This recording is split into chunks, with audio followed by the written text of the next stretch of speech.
Miami floors again. To do some waterproofing. So the first thing we're doing here is to remove all the dust. This is our number one enemy. Dust is our first enemy. So we gotta make sure we get it out. So we figured out the best way to do it is to broom off all the dust out of these balconies. Now we're gonna let the substrate dry. It doesn't have to completely dry, but we will start with our first layer of waterproofing. We are the Miami floor, we do it right.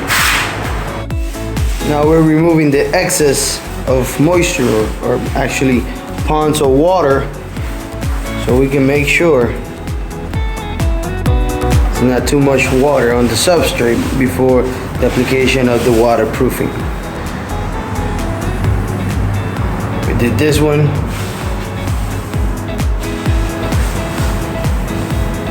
This is the first coat.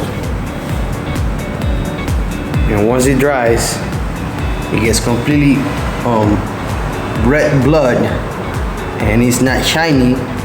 We're gonna go for the second coat. It's been us once again, the Miami floor, we do it right.